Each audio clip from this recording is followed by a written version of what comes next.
Hello, nous c'est Véro et Steph.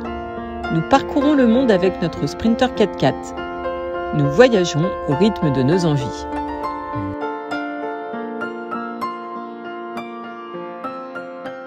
Petite session de dégonflage parce que là, on commence à peine et on vient de tanker. Ça de sortir Gaëtan. Ouh là là là là, mal barré je crois. En fait, c'est à cause du premier Iveco qui s'est planté dans le sable mou. Il s'est arrêté. On s'est tous arrêtés à la queue leu-leu. Nous aussi, on a réussi à se dégager, mais c'est un peu compliqué. Hein. Démarrage de la piste, soi-disant les 200 km sont les plus faciles, on dirait pas. Hein. Parti de Noidibou, nous prenons la piste à Boule-Noire, en direction de Choum. Dans un premier temps, nous allons suivre le fameux train du désert qui longe la frontière marocaine.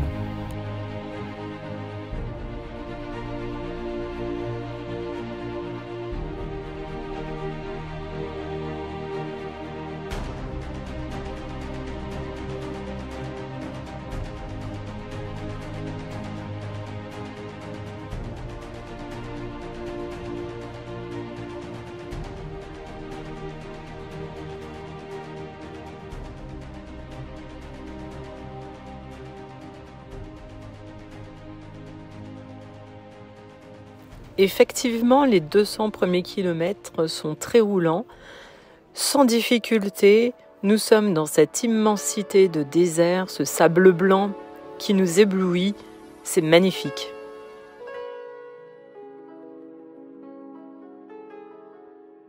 Nous entamerons la piste du train vers 16h30. Après quelques heures de route, nous trouverons un super spot sur une dune et nous nous installerons tous ensemble avec un petit feu de camp pour nous réchauffer et dîner.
Là, c'est top.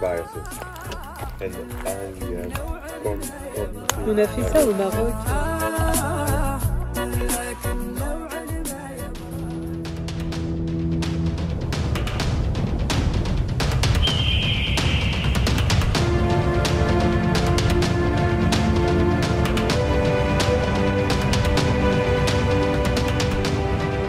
On repart, il est 8h du matin.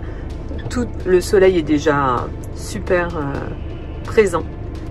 Allez, on continue la suite de la piste.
quelques péripéties pendant cette piste.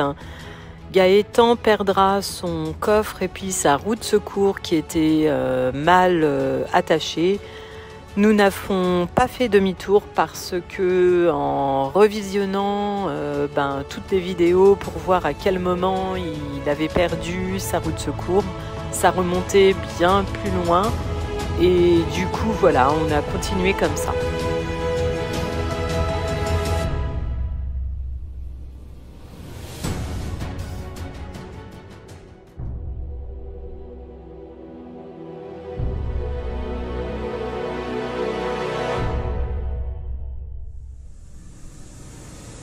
On reprend notre chemin pour nous diriger vers les monolithes afin de nous poser pour la nuit et profiter de ces beaux paysages.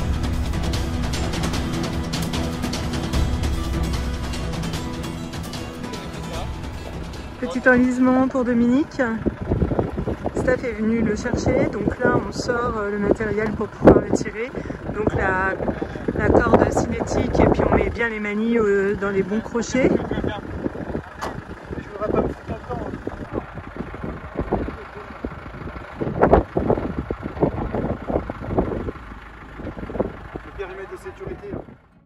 Finalement, en voulant sortir Dominique avec son petit Iveco, c'est nous qui nous ensablons et du coup on sort les plaques. On a vu que c'était beaucoup plus facile de faire ça avec les plaques que de tracter, voilà.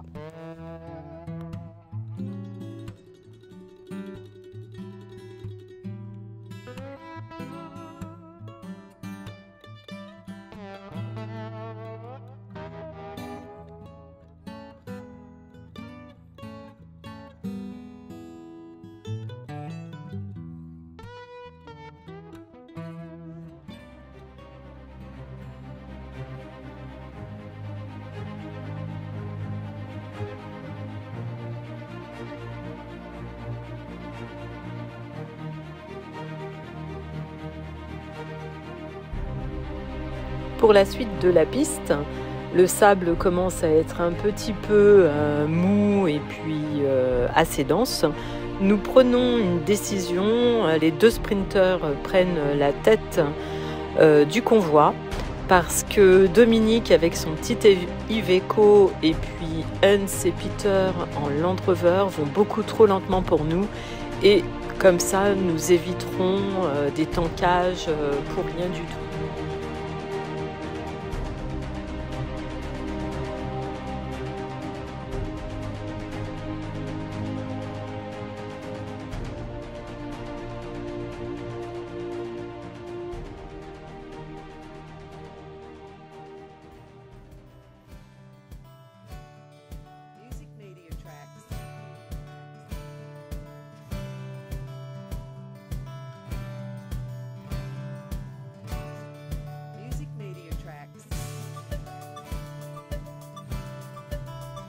Devant nous trône l'immense monolithe de Ben Amira.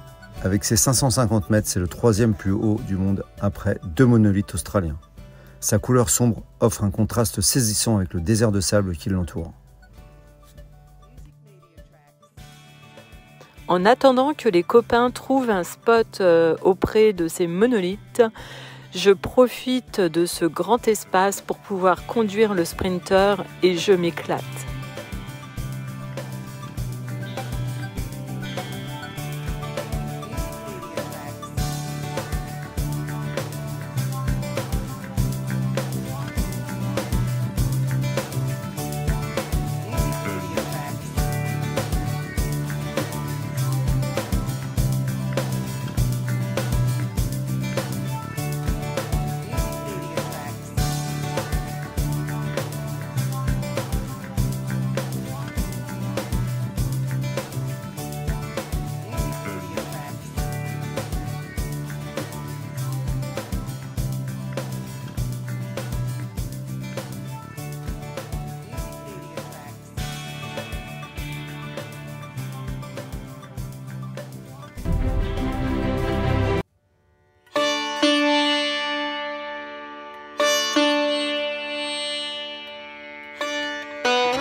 Près de Ben Amira vivent une trentaine de familles au rythme de la voie ferrée.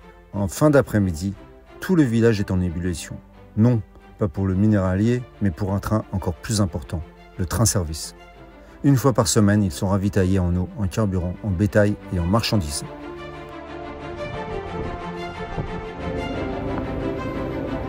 Et voilà. On attend quoi là en fait? Tous les enfants qui nous abordent. Non mais ce qui est bien c'est que je suis en hauteur, donc je peux repiquer là si j'ai besoin. Prendre de la vitesse. Voilà, il s'est arrêté.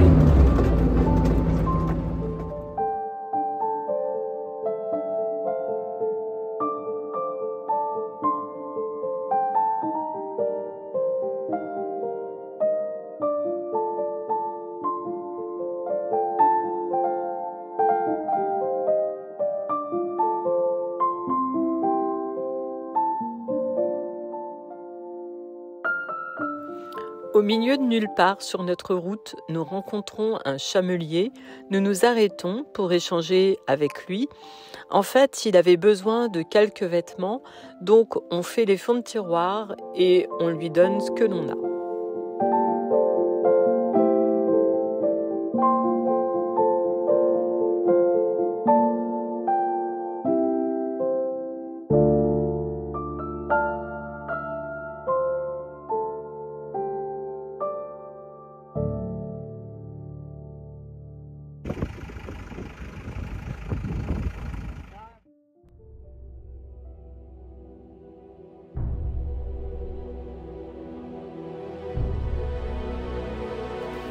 La dernière partie de la piste va s'avérer beaucoup plus difficile que prévu. Il va falloir dégonfler à nouveau, car une très grosse zone de fèche-fèche nous attendra.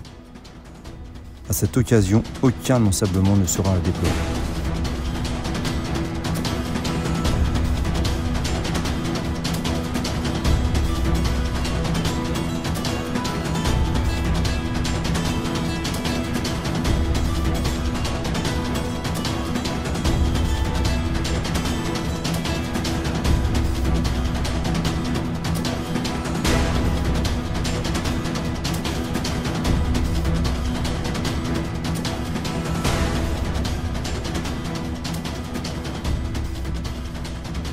Et nous voilà en gare de Choum.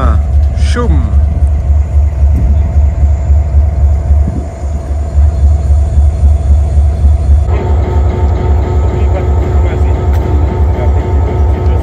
Nous voici à bord de la locomotive de la SNIM. Embarquement à demain matin à 3 h. Mais bon, on va pas le prendre. Essayer de regarder un peu dans la locomotive. Poste de conduite de la locomotive. For the iron ore train to pass, but it doesn't stop here. So that's why I cannot. Ja, klar. Einer in der Nacht, der fährt, nur der hält anscheinend hier nicht. Petite vue du train.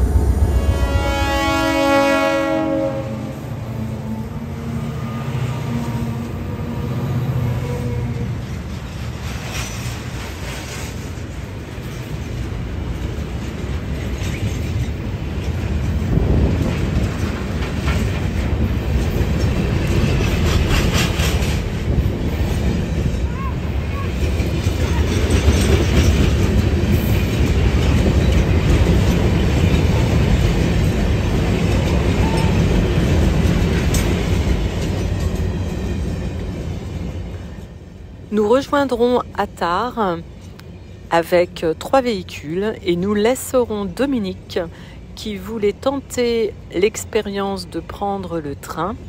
Il partira à 3 h du matin en laissant son véhicule devant la gendarmerie de Choum pour aller jusqu'à Zouérat à la mine.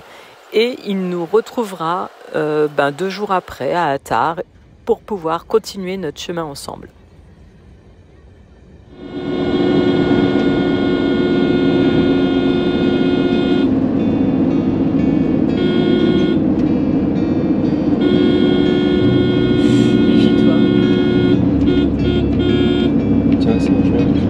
C'est comme ça ça qu'on fait partir les dromadaires de la route. On klaxonne. Il est pas assez puissant en plus.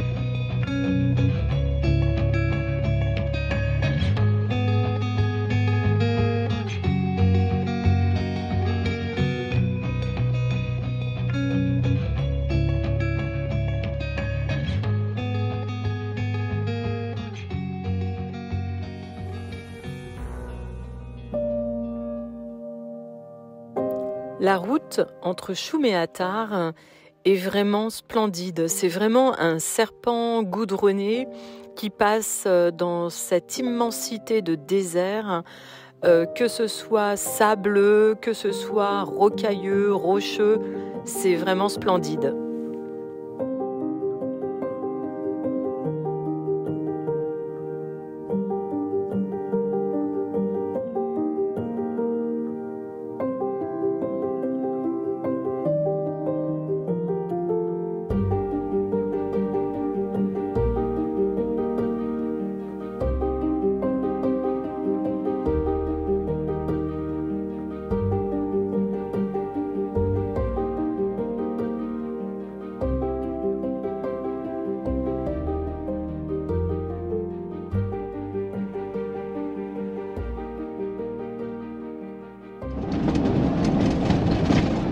Petit village de Mauritanie.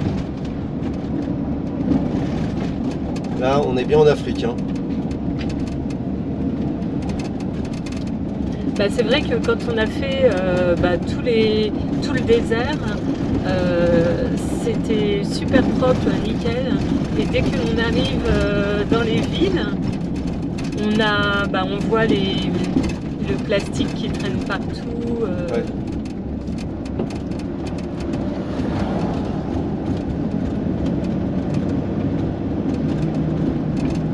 On voit qu'ici ils donnent rien, parce que les gens... Oui, voilà, les gens sont pas à réclamer comme on a vu parce à que les gens ont Choum. tout donné avant. Ouais, bah oui. Quand tu arrives là, t'as plus rien.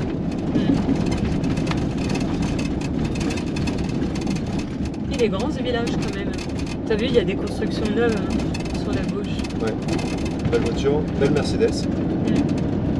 Le truc qui m'a surprise, c'est les cimetières. Les cimetières, c'est que des cailloux en fait. Ouais.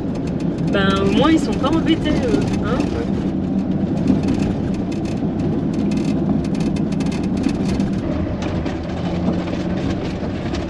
Ouais. Arrivé à Arab, comment ça s'appelle? Bab Sahara. Bab Sahara.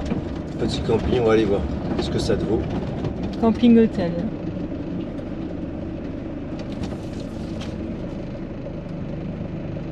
Mais j'ai vu quelqu'un là. Bon bah voilà, on a trouvé notre petit camping à Attard, chez Inimi.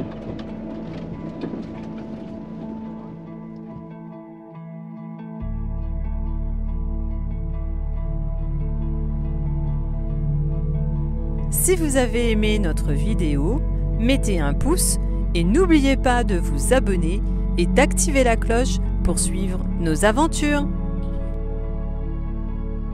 L'aventure continue, on abandonne le Sprinter et on part dans un petit Toyota.